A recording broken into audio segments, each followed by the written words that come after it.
What that is? She looked at me. She said, I ain't even gonna cap. Oh, hell no. I said, nope. That's disgusting. So how'd you get back home? You had the Uber? What you mean, my boy? Oh, no. Got to see it through, my boy.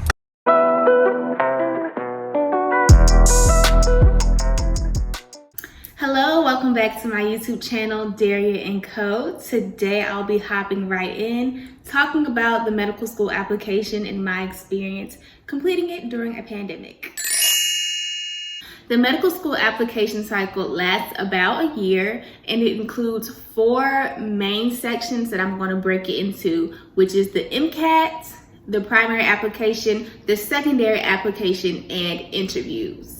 That's the simple way of breaking it down, and from the outside in, it could seem kind of linear, meaning that one thing comes after another and after another.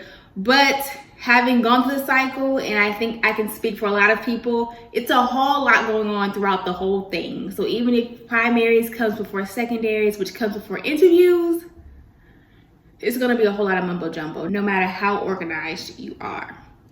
Phase 1 is what I would call the MCAT phase, and that is the notoriously difficult exam that we have to take in order to be considered for medical school. Now, it is normally a 7.5-hour test. I took a shortened version that was 5 hours and 45 minutes due to the COVID restrictions. The test itself was the same level of difficulty. However, they removed some administrative tasks from the test in order to shorten it. I will go into more detail about my MCAT experience in a different video. However, I will say that I think the shortened version was better for me, and that comes from someone who hasn't sat for the actual 7.5-hour test, but has done practice tests that were 7.5 hours. I definitely feel like, of course, the shorter version was better. This is my 2 cents. Now, even though I say that the MCAT is phase 1, it does not necessarily mean that it comes first. I took my MCAT while completing my primary application. So the primary application normally opens up in early May, and that was no different this year. It opened up in early May, and I began working on my demographic information. However, because a lot was going on, of course, the AAMC decided to push transmission back 2 weeks, meaning the applicant still had access to the application in early May, but the AAMC did not start sending the completed applications to the schools until 2 weeks later. Completing your primary application includes a few things. You're going to have your demographic information, your personal statement, your experiences, the schools you've attended, the courses you took, the grades you got in those courses, the transcripts that shows all of that information, as well as your letter of recommendations and a disadvantaged essay if you have one. That's about 9 things right there. That's a lot. In the beginning of May, I started putting in the more monotonous, more tedious parts of my application, like my demographics, my courses, my grades, getting my transcripts together, making sure my letter of recommendations were solidified. All of the things that were more monotonous, a little bit more tedious, that's what I started with. Now, after I finished that, I really dived into my MCAT preparation. I just wanted to get the easy stuff out of the way so I could start honing in on my MCAT studying. While I was studying for the MCAT, I was also working on my draft for my personal statement. That also goes into your primary application, and in my opinion, is one of the most important parts. I gave myself about a day or 2 after finishing my MCAT, then I began working on my experience portion so I could finally submit my application. The goal was to knock out a chunk of my application before starting my MCAT prep so that when I resumed my application, I wouldn't have as much to do. Once you're done with your primary application and you submit, it can take you about 2 weeks to get approved. It can take about 6 weeks to get approved. It really just depends on when you submit. And the consensus is that if you submit early on, then the less time you will have to wait in order to be approved. Depending on the school, they will go ahead and send you a secondary just because you applied to their school. And others will not send you a secondary until they've actually looked at your primary and know that you're a candidate that they are interested in. On one hand, people view that as a money grab to go ahead and send students secondaries. And on the other hand, some people view it as giving a student a chance to give a more well-rounded view of themselves before just cutting them off based on their primary application. Either way, now is the time to build on your authenticity throughout your application, and you can do that through your secondaries. In comparison, primaries are more so facts and figures. They kind of give a glimpse of what you did throughout your college journey, what your experiences have been, and your secondaries allow you to fill in the dots and add color to your application to show, yes, this is my college experience, but let me tell you a little bit about this and a little bit about that, and why I want to be in medicine and what I want to do in medicine when I get in there. As much as you're answering that question for schools, you also want to be reiterating that to yourself as well. This is a time to reflect on how you got here, what experiences got you to this point in your journey, and what dreams you actually have for yourself in medicine. Now, it is a great idea to pre-write your secondaries. Did I do that? No. But if you're like me and you kind of get burnt out around this time and you just need to recalibrate and reset, by all means take the time, because the secondaries are not your chance to slack. If anything, it's time to step up your game and really show these schools who you are. Although I did not pre-write my secondaries, you'd be a fool to think that I did not go look at their website and see what was ahead of me, okay?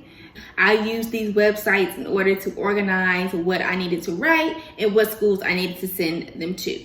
So on my Google Doc, I included a table that had my schools and the secondary for each school. And from there, I color-coded which essays were similar so that I didn't have to create more work for myself and rewrite essays that didn't need to be rewritten. Aside from that, I also made a separate Google Doc folder for each course so that I could keep my essays organized per school. It's very important to have a school list at this point because these secondaries are expensive and you do not need to waste money on schools you don't want to go to.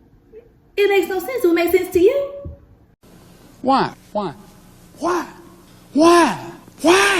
On the other side of that, don't be afraid to apply to a school just because you think that they don't want you. Stats are one thing, but schools appreciate a story. The story doesn't even have to be the most dramatic story or, you cured cancer, you solved world hunger. It doesn't have to be all that.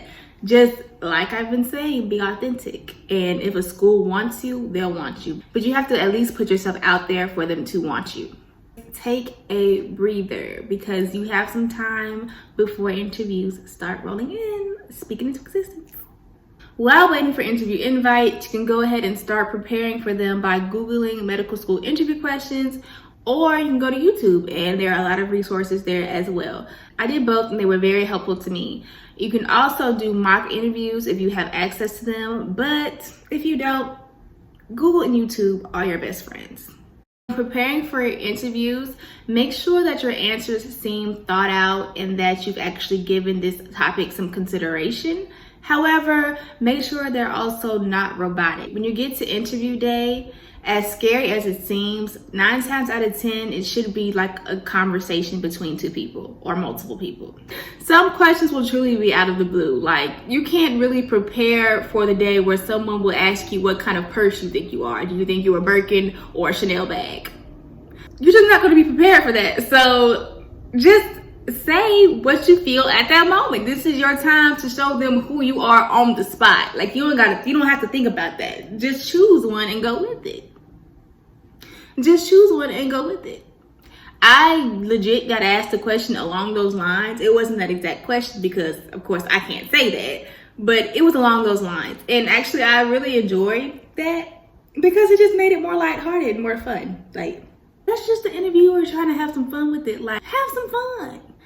Relax. While waiting for your interview to roll in, it is also important to go ahead and knock out requirements for individual schools. For instance, some schools will require the Casper test. I know if you were minded. And the Casper test is basically a situational judgment test where they give you certain scenarios and you have to type a response on how you would respond or act in that situation. Very simple, very straightforward. It's not a very difficult exam, but if the school requires it, take it seriously, get it done. Also, this past year, the AAMC enacted the VITA, which is a virtual interviewing tool that was used to supplement the already virtual interviews that medical schools were doing. They ask you a series of questions that you have to give a virtual response to. It's basically an interview day, but with a computer. I'm assuming they will continue to use that tool, so I'll probably make a later video on that topic. Interviews are arguably the best part of the application process. Personally, I really felt that the interviews were my favorite because I was able to see why I love these schools so much. I really left each interview loving that school even more and really feeling like I have a decision to make because each one of these schools could be a great fit for me. Reminder that if you're at the interview portion, the school already likes you. It's not a prove yourself situation. It's let me talk to this student, see if they're a good fit, and if so, we'll move forward from there. Hopefully that takes a little bit of the pressure off and you don't have to feel like you need to prove yourself as opposed to actually showing up as who you are. This is your opportunity to be like, I like this school. Let me give them a further glimpse into who I am, and also let me take this opportunity to see who they really are and if I really would be a good fit here. Now, once you are done, you can finally breathe and know that you have put your all into this application cycle and that there's nothing left to be said about who you are as a person and why you want to be in medicine. At the end of the day, wherever you are meant to be, you will be. And if it takes more than one application cycle, that is perfectly fine. I think a lot of people lose sight of the fact that at the end of this process, at the end of medical school, is a lifetime of serving others in medicine and a whole career. You don't have to race to get there. You can take your time because it's going to be there. Medicine isn't going anywhere, I promise. So it's not a race. It's truly a marathon. And it's a hard one. It's arguably the hardest thing I've ever done. So when I say marathon, it's truly giving Nipsey Hussle. It's giving Nipsey Hussle with an extra side of hustle. It's hard, but it's worth it. It's worth it. And no matter how many times you have to do it, no matter how much energy you have to put into it, you just have to get it done because at the end of the day, you're going to be a doctor. So if you're applying right now or going to be applying in the future, or if you've already applied, good luck to you in your journey. I wish you the best.